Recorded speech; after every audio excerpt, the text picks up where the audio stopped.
अस्सलाम वालेकुम बच्चों, आज हमने करना है एस्केप वेलोसिटी। लास्ट हमने किया था potential absolute potential energy.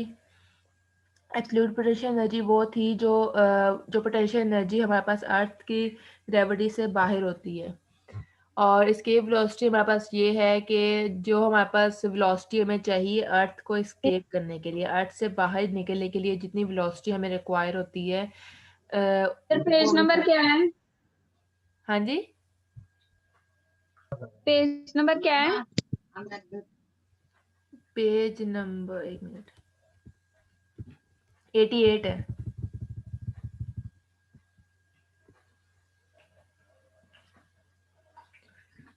Page number 88।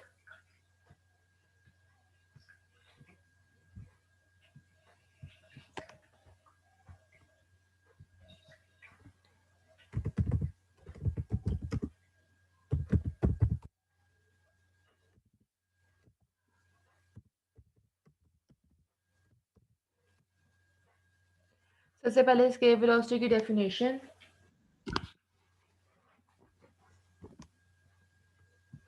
Escape velocity हमारे पास वो वेलोसिटी होती है जो हमें अर्थ से बाहर निकलने के लिए रिक्वायर होती है। तो इसकी डेफिनेशन होगी the minimum initial velocity of a body with which it goes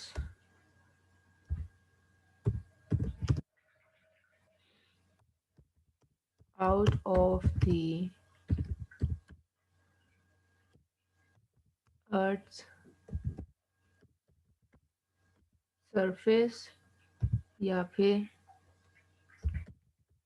gravitational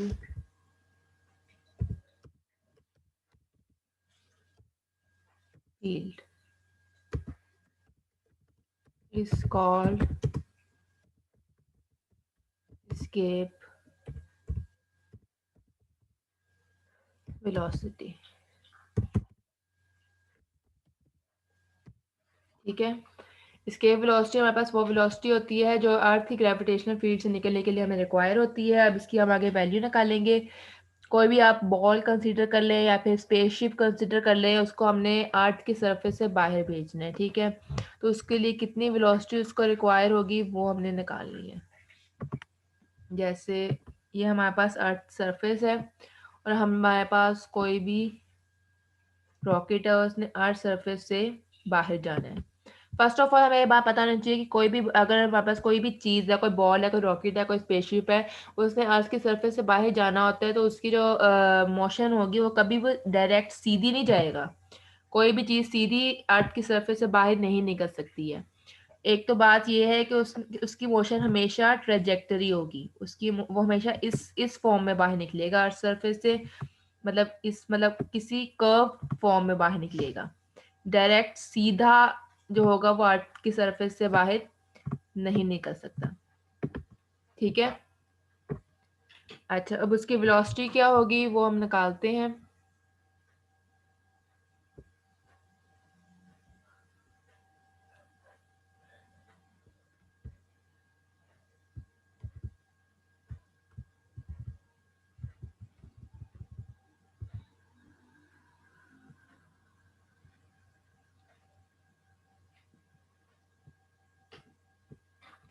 अच्छा ये भी एक इसकी डेफिनेशन है।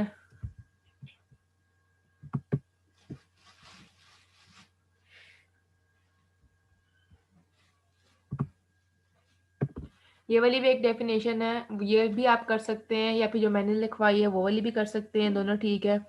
इसमें भी ये लिखा है velocity given to the object on the surface of the earth, मतलब वो अर्थ को एस्केप करने के लिए जो वेलोसिटी रिक्वायर होती है उसको हम कहते हैं एस्केप वेलोसिटी। उसके बाद हमारे पास जो काइनेटिक एनर्जी होगी वो हमें पता है, उसकी वैल्यू ये होगी। और यहाँ पे वी ई एस सी का मतलब यही है कि इसका एस्केप वेलोसिटी।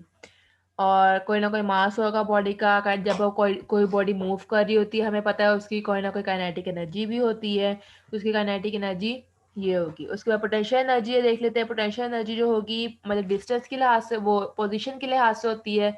जब वो अर्थ के ऊपर होगी तब उसकी पोजीशन कोई और होगी, जब वो अर्थ से बाहर निकल जाएगी तब उसकी पोजीशन कोई और होगी। और ये वाली वैल्यू हमने कल निकाली थी,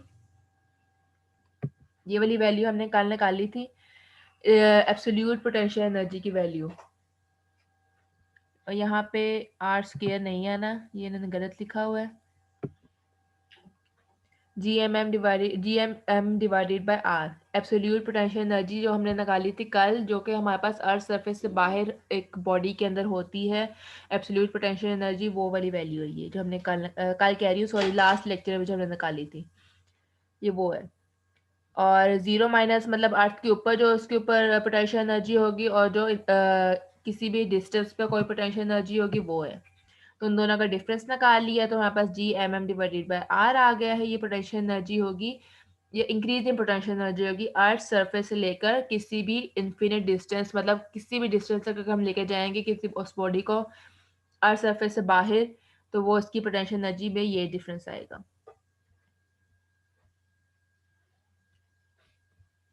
ठीक है, उसके बाद क्या किया, सिंपली उन दोनों को हमने कंपेयर कर लिया है, काइनेटिक एनर्जी और पोटेंशियल एनर्जी दोनों को कंपेयर कर लिया है। ये दोनों को कंपेयर कर लिया है। उसके बाद इसकी वेलोसिटी क्योंकि हमने निकालनी है इसलिए हमने वेलोसिटी को एक साइड पे कर लिया है, बाकी सारी वैल्यूज को हम एक साइड पे ले गए हैं। और अब उसके बाद स्क्वायर था तो दोनों तरफ अंडर रूट ले लिया है,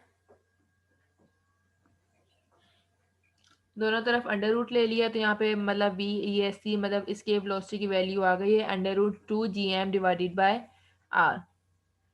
ठीक है,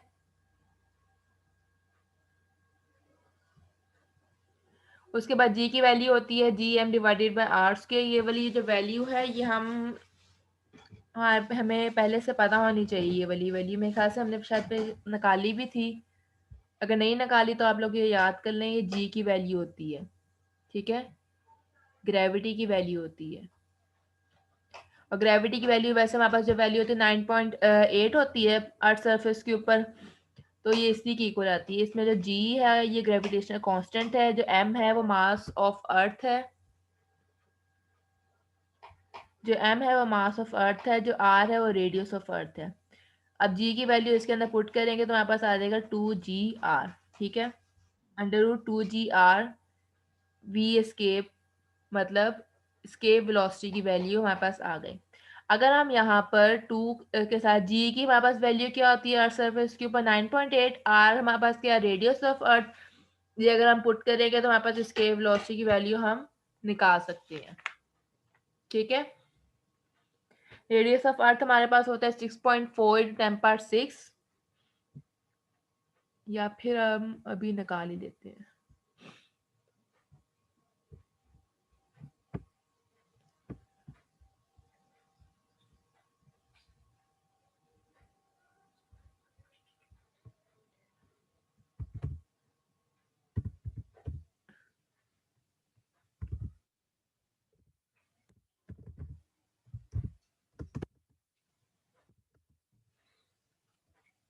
अंडर रूट है,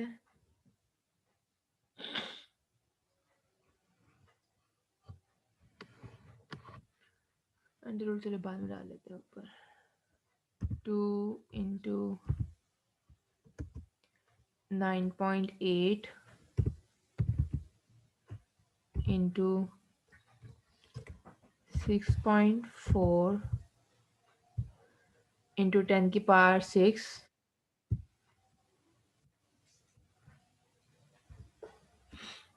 6.4 into 10⁶,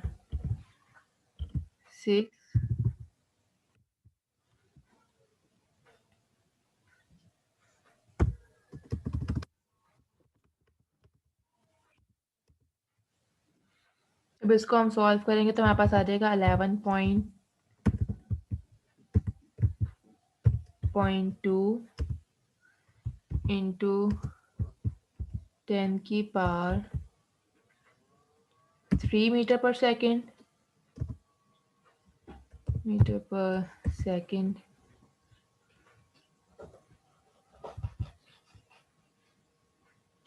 अगर हम इसको किलोमीटर में चेंज कर देते तो हमारे पास सिंपली आ जाएगा 11.2 किलोमीटर पर सेकेंड।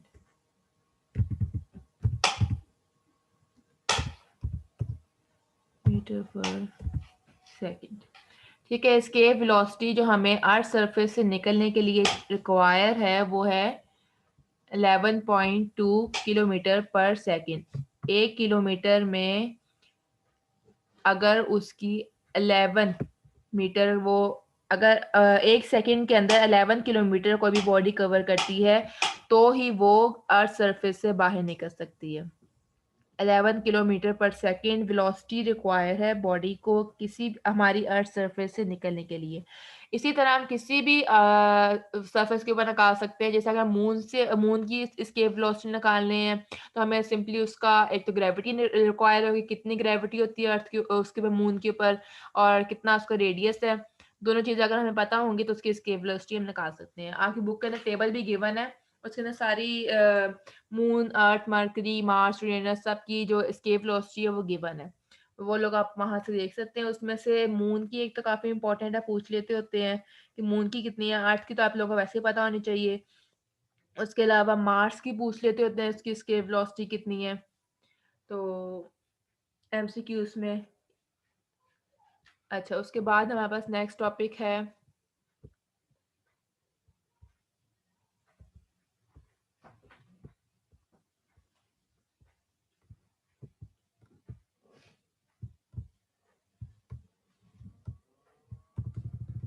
आगे हमारे पास interconversion of potential energy and kinetic energy. Interconversion of potential energy and kinetic energy.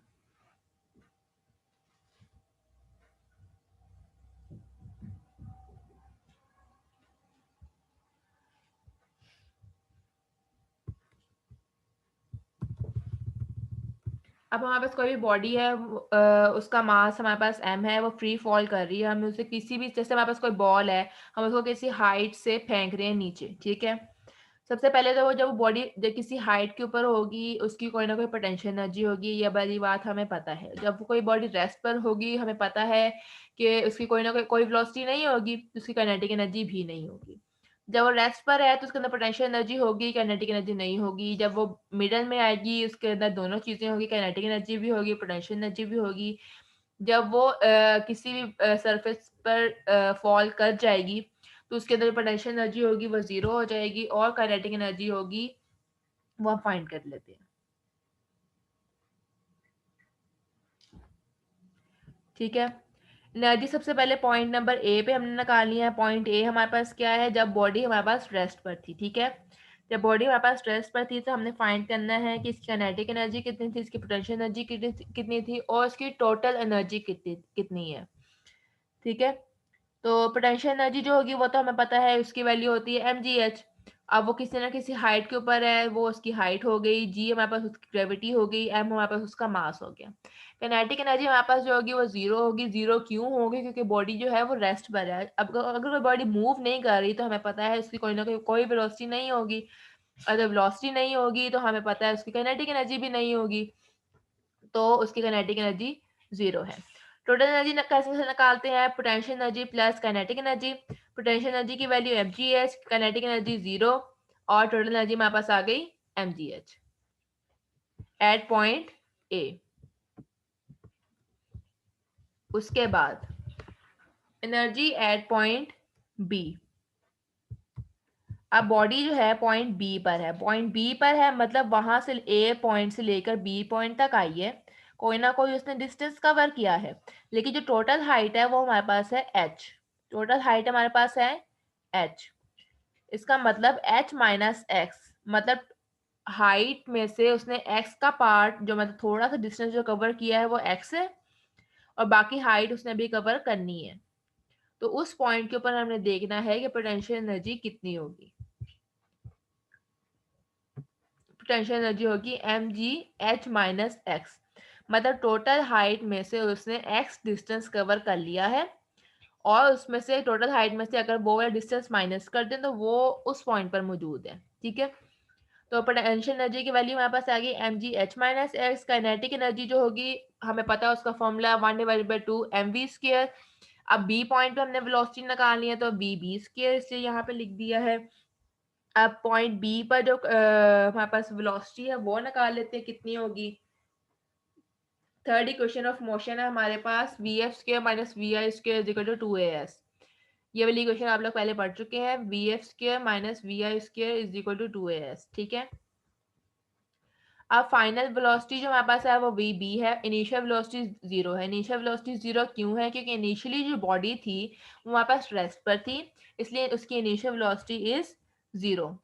अब s is equal to X, क्योंकि x डिस्टेंस उसने कवर किया है, और a is equal to G, मतलब वो ये उसके हमारे पास ग्रेविटी है। ठीक है, ये सारी वैल्यूज हमने इधर ऊपर वाली इक्वेशन के अंदर पुट की है, तो हमारे पास आ गया है V B square minus zero. V B हमारे पास जो थी उसकी फाइनल वेलोसिटी, जीरो हमारे पास इनिशियल वेलोसिटी थी, 2gx हमारे पास x इसका डिस्टेंस आ गया, g हमारे पास इसकी ग्रेविटी आ गई।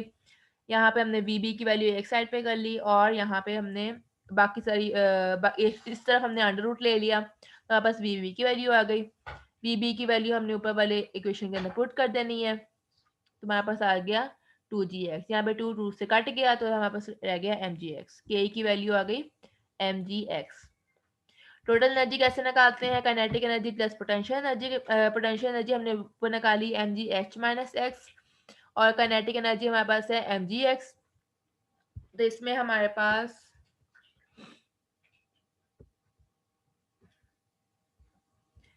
यहाँ पे mgh,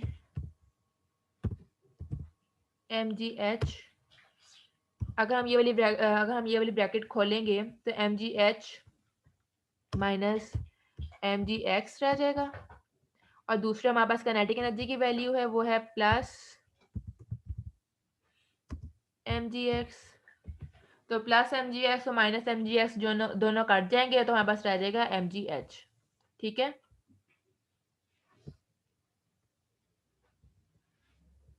हमारे पास रह गया mgh। अब चलिए जाते हैं पॉइंट सी के ऊपर। पॉइंट सी हमारे पास कौन सा है, पॉइंट सी हमारे पास है जब हमारे पास बॉडी जो है वो फॉल कर चुकी है, किसी भी ग्राउंड के ऊपर बॉडी जो है वो फॉल कर चुकी है। अब उसकी हाइट जो है यहाँ पे तो वो तो जीरो हो गई है, अब हाइट जीरो हो गई है, इसका मतलब ये है कि जो हमारे पास पोटेंशियल एनर्जी होगी जो डिस्टेंस की वजह से होती है, किसी पोजीशन की वजह से होती है, वो भी जीरो हो जाएगी। तो पोटेंशियल एनर्जी हमारे पास जीरो हो गई। काइनेटिक एनर्जी हमारे पास 1/2 mv स्क्वायर होती है हमारे पास, क्योंकि पॉइंट सी के ऊपर सी पॉइंट के ऊपर हम फाइंड कर रहे हैं उसकी वेलोसिटी, तो हमने यहाँ पे वी सी लिख दिया। अच्छा, वी सी की हम वैल्यू निकाल लेते हैं, वो सेम ऊपर वाले फॉर्मूले के साथ हमने वी सी की वैल्यू निकाल लेनी है। V F square minus V I square divided by 2as। नीचे फिर वी एफ हमारे पास सी के वी सी की इक्वल है फाइनल वेलोसिटी। इनिशियल वेलोसिटी हमारे पास जीरो थी, हाइट हमारे पास एच है, एज और ग्रेविटी हमारे पास जी है। सही वैल्यूज हमने पुट की और नीचे काइनेटिक एनर्जी के अंदर वाले फॉर्मूले के अंदर हमने पुट कर दी है। उसके बाद टोटल एनर्जी निकाल लेते हैं, total energy potential energy plus kinetic energy. Total energy is equal to zero plus mgh is equal to mgh। ठीक है,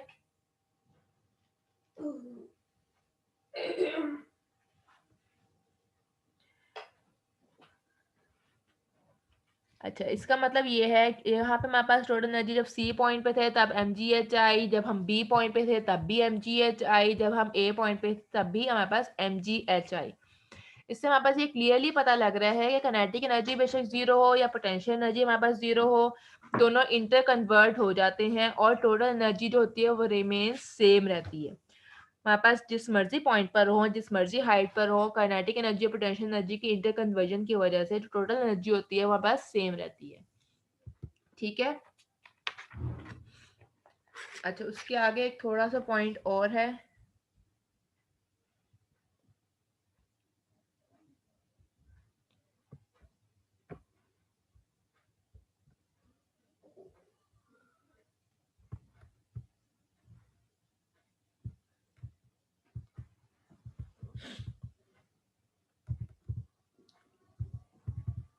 अच्छा, यहाँ पे आप अगर आप सपोज कर लें कि किसी हमने हाइट 1 से हाइट 2 पर कोई बॉडी हमने फॉल करवाई है, तो हम उसको ऐसे लिख सकते हैं कि loss in kinetic energy is equal to gain in loss in potential energy is equal to gain in kinetic energy, या फिर loss in kinetic energy is equal to gain in potential energy. क्योंकि हमने अभी अभी बात की है कि अगर हमारे पास कोई भी डिस्टेंस हो, कोई भी हाइट हो, तो काइनेटिक एनर्जी और पोटेंशियल एनर्जी जो होती है इनमें कन्वर्ट हो जाती है, और जो टोटल एनर्जी होती है बॉडी के अंदर वो सेम रहती है।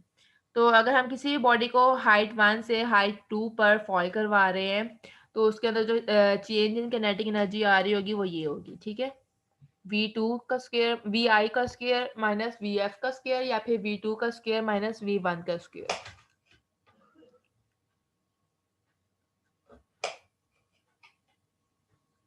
ठीक है। अच्छा, उसके बाद एक और बात भी इन्होंने की है,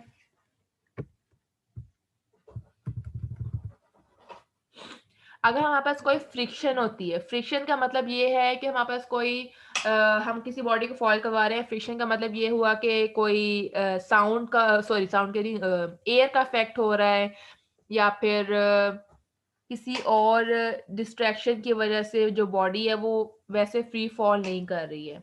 जैसे हम ऊपर से लेके नीचे तक कोई बॉडी फॉल करवाते हैं और वहाँ पे बहुत तेज हवा चल रही है, तो बॉडी हमें पे पता है कि बॉडी सीधी नहीं गिरेगी, फिर वो थोड़ी सी उसकी जो बॉडी जो मोशन होगी वो कर्व हो जाएगी, थोड़ी आगे को जाके गिरेगी, तो उसकी वजह से फ्रिक्शन का भी इफेक्ट आ जाता है।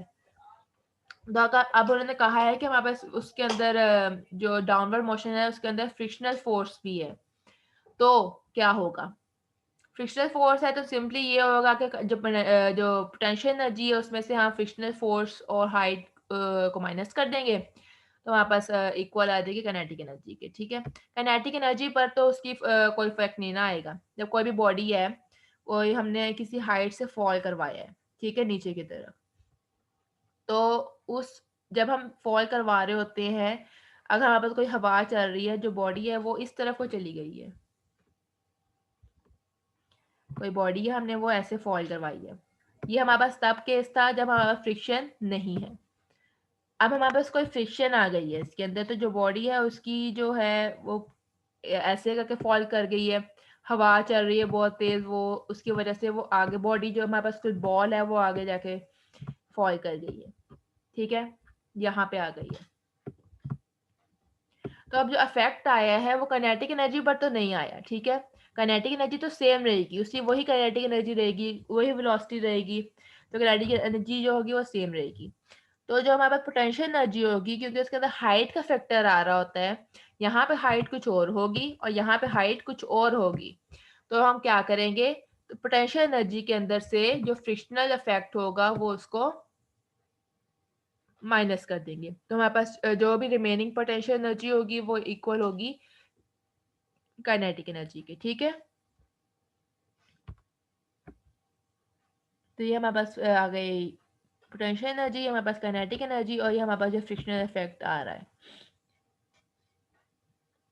और इस फ्रिक्शनल इफेक्ट को हम ये भी कह सकते हैं वर्क डन अगेंस्ट फ्रिक्शन, क्योंकि वो अगेंस्ट ही फ्रिक्शन जा रही है, इसलिए उसको जो वर्क डन हम कर रहे हैं वो अगेंस्ट ही फ्रिक्शन होगा। क्योंकि देखिए जब बॉडी हमारे पास ऊपर से लेकर नीचे तक फॉल कर रही होती है, अब बहुत तेज हवा चल रही है, वो बॉडी फिर भी नीचे आके फॉल कर रही है, तो वो अगेंस्ट ही फ्रिक्शन काम कर रही होती है, तो उसको हम कह देंगे F H. F is the friction, H is the height, the loss in potential energy is equal to gain in kinetic energy plus work done against friction.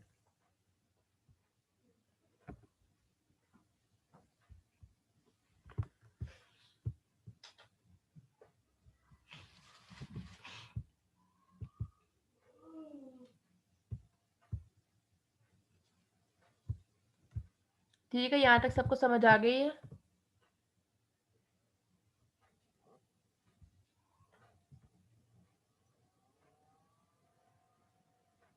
आज के लिए बस इतना ही था, और मे बी आप लोगों के कॉलेजेस खुल जाए,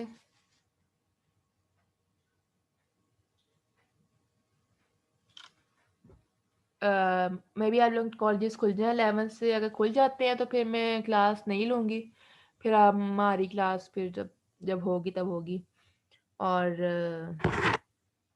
बाकी आज के लेक्चर में कोई बात नहीं समझ आई है तो पूछ लें।